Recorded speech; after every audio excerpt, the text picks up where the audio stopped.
goals. We've got Open Door Shelter with Jeanette Archer-Simmons here representing the basic needs funding goal.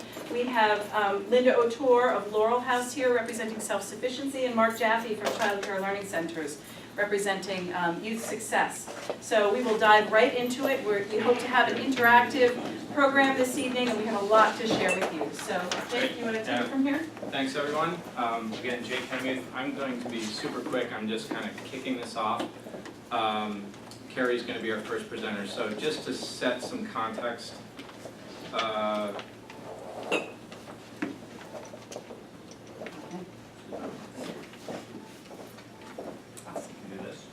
right. Goals for the evening. So the goal is to introduce you to the Community Fund of Darien. If you already know us, it's to reintroduce you to the Community Fund of Darien. The key here is to get deeper somehow. I find that a lot of our communications are pretty surface level. We gave to these agencies this year. There is so much knowledge underneath that statement about who those agencies are, why we give to them. We want to kind of let you into the process a bit. We'll talk about the process. So we're going to do that in two parts. First, Carrie's going to give an overview of the Community Fund. She'll talk about the process. She'll talk about some of the successes that our agencies had this past year. And then secondly, we have three executive directors from three of the agencies that we support. You know, there's no way Carrie and I can deliver the story that they can deliver. They really are, you know, the product of our process. This is the excellence and the terrific causes that we service and give to. Our hope is that you leave here with an idea of why we give to them, you know, how we monitor them. And I just wanted, so now it's working. I just wanted to set up Carrie's talk by, you know, giving you a sense of why the Community Fund resonates with me. So my wife's here tonight. We're 5 years in Darien. After about the first year, you know, we had determined we were going to set our roots here. After the first year, I wanted to get involved in a local nonprofit. And, you know, so my big question was which one? I could at that point in time probably name 2 or 3. I'd been to a couple, you know, fundraisers or events or cocktail parties. I didn't know which ones were any good. You know, 2 or 3 is absolutely not a sample of local agencies. And even those of you who've lived here for decades, I could be wrong, but my guess is maybe you can name 10 or 12. And then I'd say, well, do you really know more than the surface level of what they do? How have you actually poked into these organizations and done a deep dive of sorts? Do you know whether they're best in class, decent, mediocre, or worse than that? And then the question is, you know, you wrote a check last year. Well, what did they do with it? Did they do what they said they were going to do? Was that check put to good use? Is this year's check just as deserving? You know, it's not that you don't care about the answers or, you know, well, it's not that you don't want to know the details. The question is, at least for me, it was, I don't have the time to find those things out. I mean, I work a full-time job. I need some help here. There was no great vehicle to do it with. So the result, and I could be wrong, but I suspect there's people out there in the same situation. Because of all this, you probably give a fraction of what you'd be open to giving each year because you don't have those answers. So I wasn't looking for the Community Fund. I was looking for an organization to get involved with. Instead, what I found was a terrific vetting vehicle that answers these questions for me. Which one should I give to? Are those, you know, are they any good? Community Fund makes suggestions for them to improve each year. Again, this question of did they do what they said they were going to do last year? You know, everyone has a nice annual report of their, you know, goals and their listed donors. The question is, you know, are those goals the same goals that they were at the beginning of the year? Did they actually achieve them? So the summary for me, and what I really appreciate is that with one check, I can give to, you know, what we've determined to be the best human services charities in Norwalk, Stamford, and Darien each year. So it's broad coverage, and I know that those organizations are worthy causes and that they're healthy organizations. I don't have to worry about that. So with that, I'm going to let Carrie tell you a lot more about the Community Fund. So we wanted to start by just giving you a little bit of a glimpse into what our funding philosophy is and what we do and how we do it. And so for starters, what we do really well is conscientious grant making.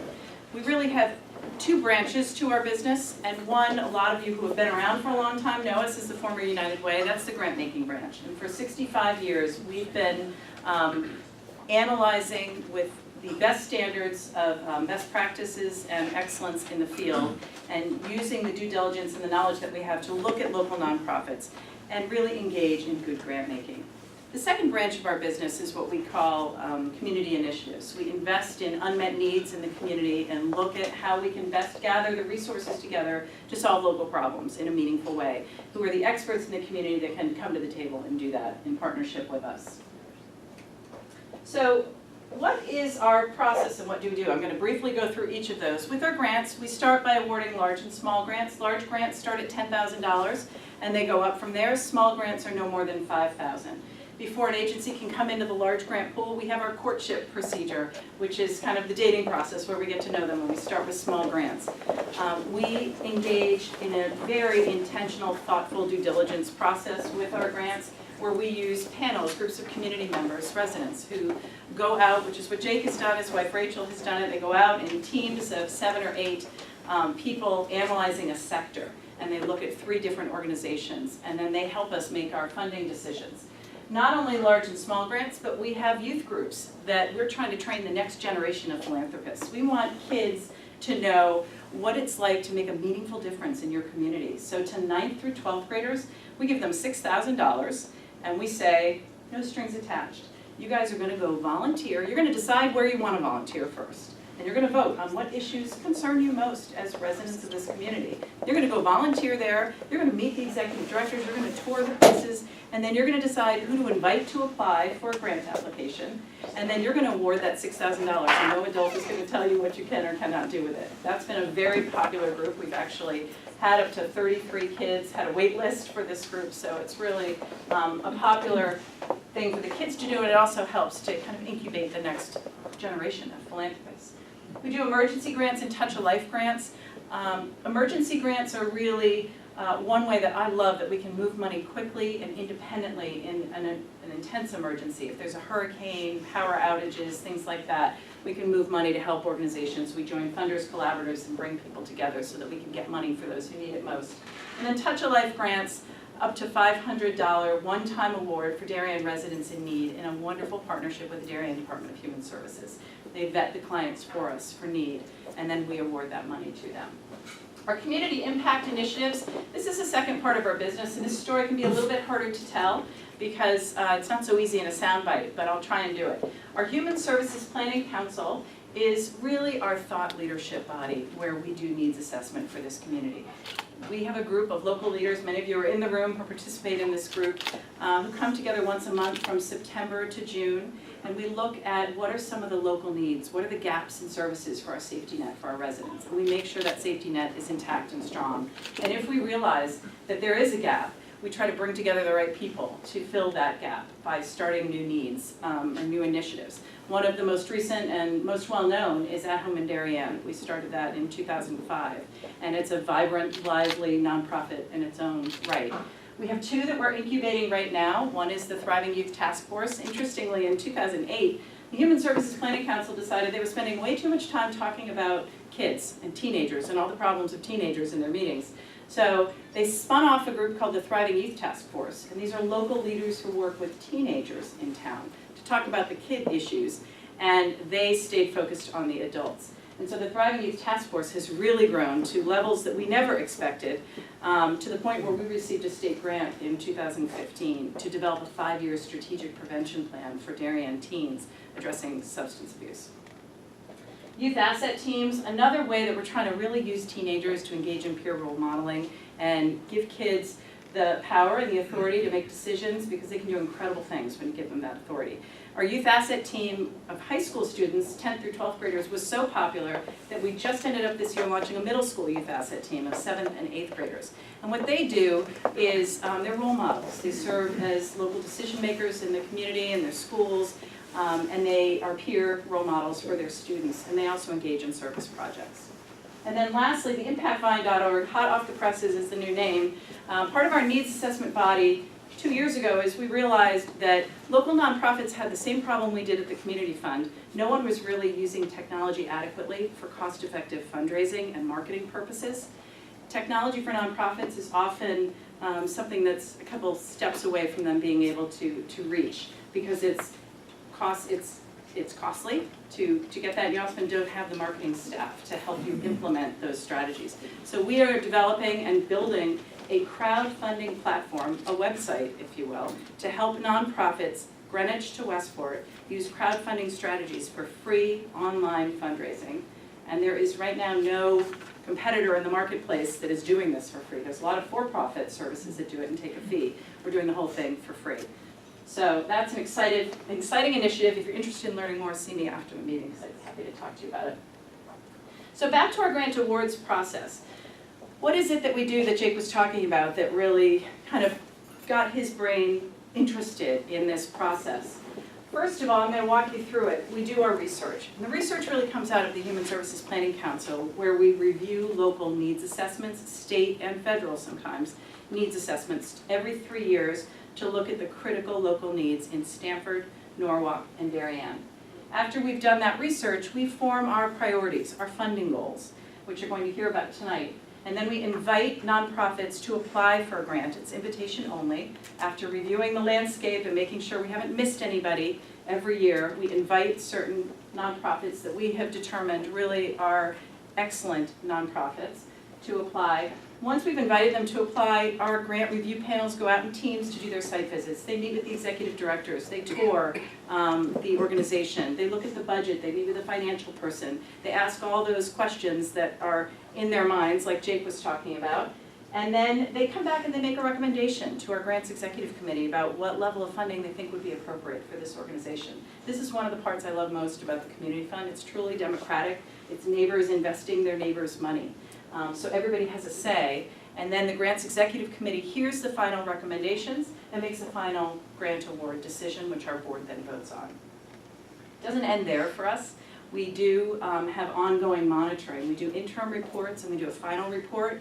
We check on the status of how our organizations are doing. And our EDs here, I know them well because we go to their events during the course of the year. We support them in so many other ways. Because we are all about local giving. So it's not just writing a check blindly and then saying goodbye for a year. We're there with them. We want them to succeed because we're all part of this community and we want it to be the best it can be. So what is the due diligence? This is an example of two of our panels. One at the bottom is Linda. That's your site visit last year, I believe. This is at Laurel House on the bottom. And then the top is AmeriCares with Karen Gottlieb. And these are examples of panels going out to make sure that we are making wise investments and to do some of the checks on our grants. This sheet, I know you can't read it. Jake and I debated the merits of keeping this in the PowerPoint. You have it in your handout. We thought it was really important. Jake especially wants to make sure you know exactly where the money went last year. So this is the handout that shows you where it went and which goals it went to. So I won't go through it all because we're going to go through on kind of a broader brush stroke with it. So let's start with the funding goals.